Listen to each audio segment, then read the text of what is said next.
నేను నేను డిగ్రీ అయిపోయిన వెంటనే నాకు ఈ నోటిఫికేషన్ పడింది.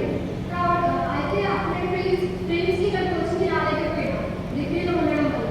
అయితే ఈవెంట్స్ కోసం ఇక్కడికి వచ్చిన ఫస్ట్ ఎట్లా చెప్తారో ఏమో అని, అంటే ప్రైవేట్ కాదు కదా, డబ్బులు వెళ్ళేది కాదు, చెప్తారా లేదా అని భయపడ్డా ఫస్ట్. కానీ ఇక్కడ ఉన్న ఫ్యాకల్టీ మనకు ఈవెంట్స్కి మంచిగా, అంటే ఎక్కడ ఏది అంటే షార్ట్ పుట్ వేయాలంటే ఎక్కడ వీక్నెస్ ఉంది, ఎక్కడ స్ట్రెంత్ కావాలి, అటువంటి టిప్స్ అంటే మంచిగా చెప్తారు సార్ వాళ్ళు. అట్లనే నేను గ్రూప్ ఈవెంట్స్ కొట్టిన, ఈవెంట్స్ అయిపోయిన తర్వాత మళ్ళీ మెయిన్స్ కూడా సార్ వాళ్ళ దగ్గర ఇక్కడే కోచింగ్ తీసుకున్నాం. కోచింగ్ తీసుకున్నప్పుడు మాకు అందరికీ బుక్స్ ఎంత లోపే ఉంటే అంతమందికి ఇక్కడ బుక్స్ ప్రొవైడ్ చేసింది. అట్లనే టెస్ట్ పేపర్స్ కానీ ఎగ్జామ్స్ పెట్టడం ప్రతి ఒక్కటి సార్ వాళ్ళు ప్రొవైడ్ చేసారు.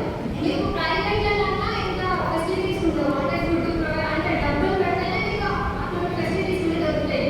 కానీ ఇక్కడ ప్రతి ఒక్కటి బుక్స్ కానించి టెస్ట్ పేపర్స్, మంచి వాతావరణం, ఎలాంటి డిస్టర్బెన్స్ లేని ఇలాంటి ఫంక్షన్ హాల్ ప్రొవైడ్ చేసి ఇక్కడ క్లాసెస్ చెప్పేది సార్ వాళ్ళు.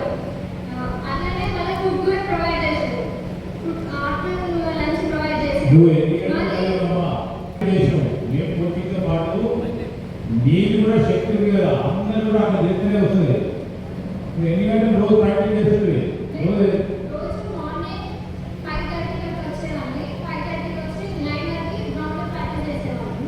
మళ్ళీ ఈవినింగ్ కూడా వచ్చి ప్రాక్టీస్ చేసేవాడిని. మళ్ళీ ఈ మధ్యాహ్నం మొత్తం ఈ గేమ్స్ కోసం దాటి ప్రిపేర్ అయ్యేది. అట్లనే ఈ గేమ్స్ అప్పుడు మాది ఉత్తరాఖండ్ అనమాట. నాకు రావడానికి పోవడానికి ఇబ్బంది అవుతుందని మేము సార్ వాళ్ళకి చెప్తే మాకు సార్ వాళ్ళు ఉండడానికి కూడా రూమ్ ప్రొవైడ్ చేశారు.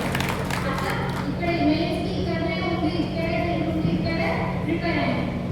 మాకు